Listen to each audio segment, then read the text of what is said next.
Hello, ladies and gentlemen, and welcome to the Discriminating Gamer. Say, why couldn't the Scarlet Witch see her boyfriend? Because she lost her vision. Ladies and gentlemen, today we're going to go ahead and take a look at Marvel Zombies, X-Men Resistance from CMON.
We'll get back to the review in just a moment. I want to take a minute to ask you to check out my other channel, that is Cody Carlson, PhD, where we talk about history, books on history, military history. I even post some of my lectures for my classes on there. Please check that out. Please subscribe to that channel. And now, back to the review. In Marvel Zombies, X-Men Resistance, a zombie-side game from CMON, 1 to 6 players take on the roles of various X-Men heroes and villains as they attempt to defend Charles Xavier's School for the Gifted from a zombie horde, which includes some zombie superheroes. Zombie heroes.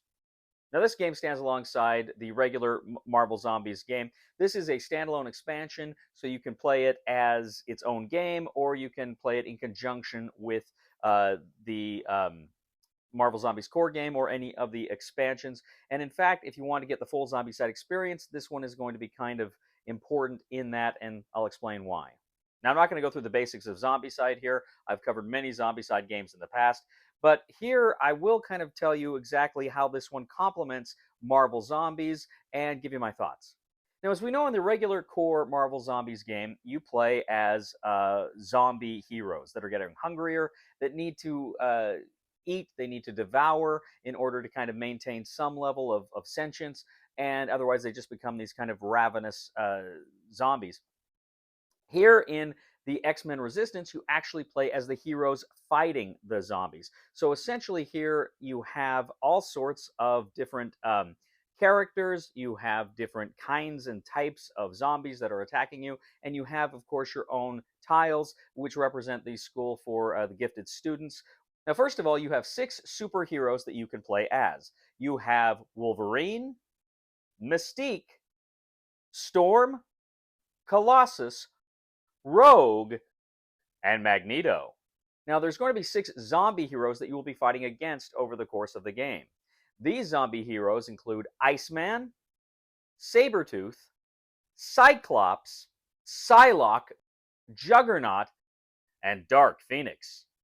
They're going to have 12 bystanders, and of course the bystanders in this game, they work similarly in the way they do in Marvel Zombies in many respects, meaning at the beginning of the game, you place their card face down on all of the zombie symbols on the board. When you open up a room, they spawn there, right? These bystanders spawn. Here it's a little bit different. Whereas in the Marvel game, in Marvel Zombies, you devour them. Here you can actually rescue them. More on that in a minute. Now you also have, I believe, 63 Marvel zombie miniatures. Now these zombies represent the different zombie types we know and love from Zombicide. We have got walkers, runners, brutes. Here they are kind of a little bit different. For instance, the walkers are actually copies of Multiple Man, the X-Men Multiple Man, and he multiplies, and that's kind of one of the ways the zombie horde kind of grows as it attacks the heroes here.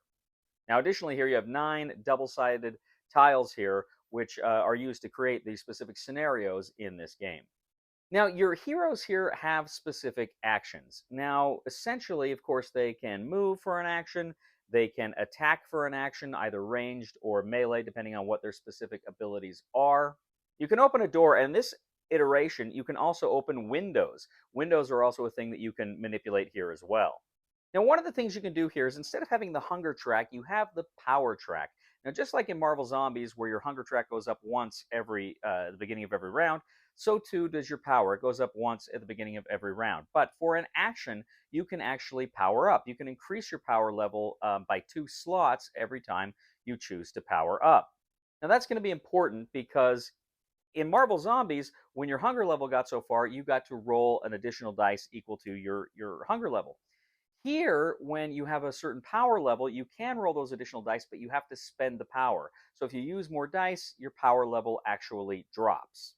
Now, also, too, just like in Marvel Zombies, where you gain zombie traits, here you can gain hero traits. Now, you gain these hero traits, and many of these hero traits require you to actually spend power in order to activate them. Now, here, just like in Marvel Zombies, you can interact with objects, but critically, too, instead of devouring bystanders, you're going to want to rescue them. If you rescue a bystander, essentially you can remove their figure from the board, and you can put that bystander card in your tray, and that will give you a special ability. Now, again, many of these abilities will depend upon you spending power, or they may grant other people next to you power. They can do all sorts of funky things, but usually power here is kind of key in how they function. Now, in Marvel Zombies, where the bystanders tried to move away from those zombies toward the spawn points to exit, here the bystanders actually try to move toward the heroes for protection if they can. Now, the heroes will try to, as I say, go ahead and rescue the bystanders. Now, if ever a bystander is attacked by a zombie, it is eliminated. It's only worth 1 wound, so it's gone. You remove the card and the figure from the board. But then all of the heroes kind of share a collective punishment for losing a bystander. Every hero on the board loses 1 power, and they must discard 1 trait. Now, if at any time you actually have a bystander and you would take a wound, you can sacrifice the bystander. Essentially, you can get rid of the card in order to absorb that wound. You don't take the wound, but then the regular penalties for losing a bystander apply. Now, occasionally, you will spawn a zombie hero. The zombie heroes, of course, they get 2 activations on their turn, and they have all sorts of effects which happen when they are on the board. You take their card, you place it out there, and whatever nasty effects are going on, you have to deal with that in addition to taking down that zombie. Now, when you attack the zombies, just like in the Marvel Zombies core game, you begin to level up. Your experience points go up. And as your experience points go up, you unlock more and more abilities and actions for your specific character. These are thematic abilities that also can give dramatic advantages to your character once you unlock them. So players are going around and around. They are moving, they are attacking, they are interacting with objects, they are rescuing bystanders, they are powering up as they are attempting to meet their specific scenario objectives. If the players are successful in completing all of their scenario objectives, then they win. Marvel Zombies, X-Men Resistance. So I've been playing a lot of Marvel Zombies here. And it's cool because with the Marvel, with the X-Men Resistance here, you can really mix it up. Now, in the Marvel Zombies core game, there are hero-specific missions. You cannot play those hero-specific missions with just that set. You need the X-Men Resistance set in order to play those hero missions. And this X-Men Resistance set has zombie missions in it. You cannot play those zombie hero missions unless you have the original core set. So as I say, they complement each other. Now, I backed this on Kickstarter, but I didn't go all in. I just got the Marvel Zombies, the core game, and the X-Men Resistance because I wanted to be able to play with kind of both aspects of the game here. So I went ahead and I bought that. I bought it with that in mind.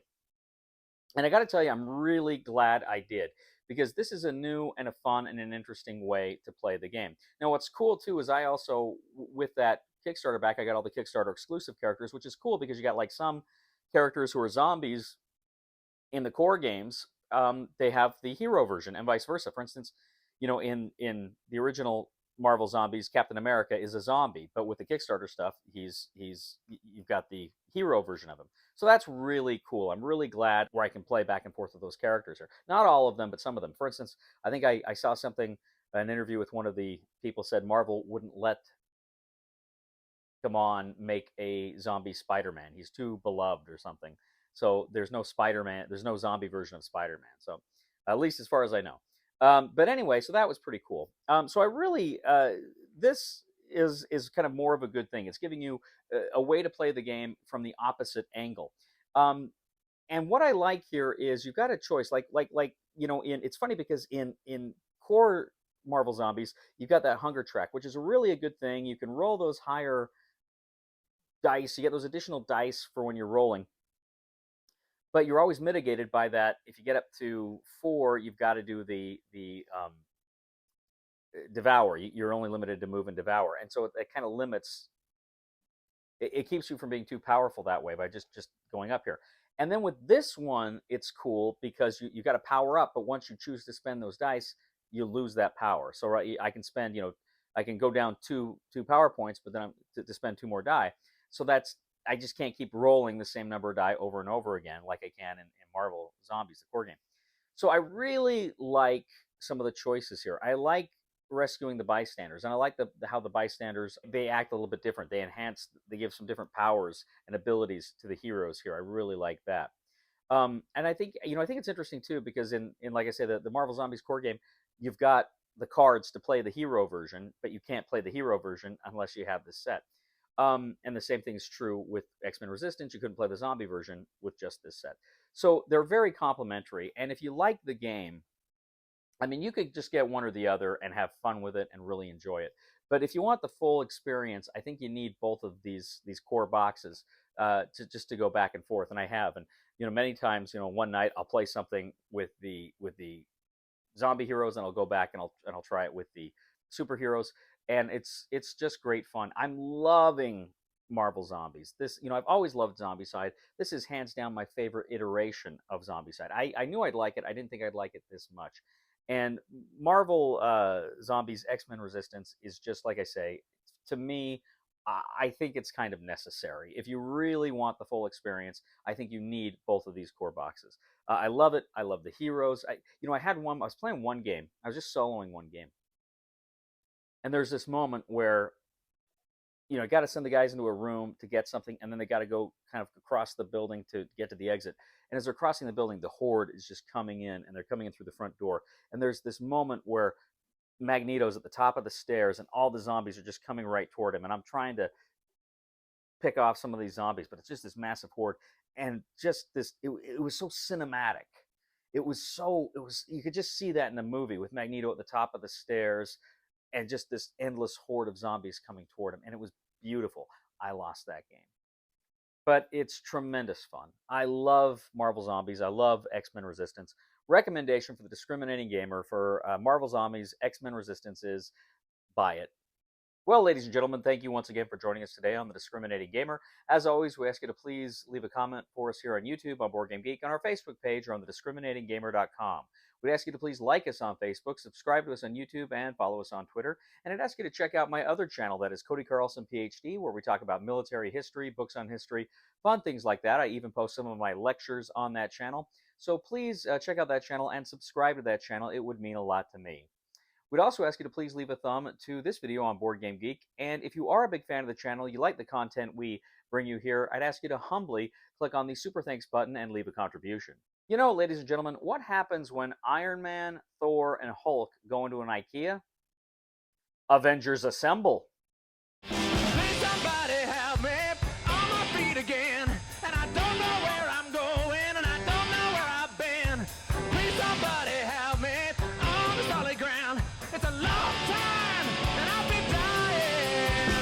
Once a year I wind up in the band. God knows that I love to fight. Ladies and gentlemen, today we're going to go...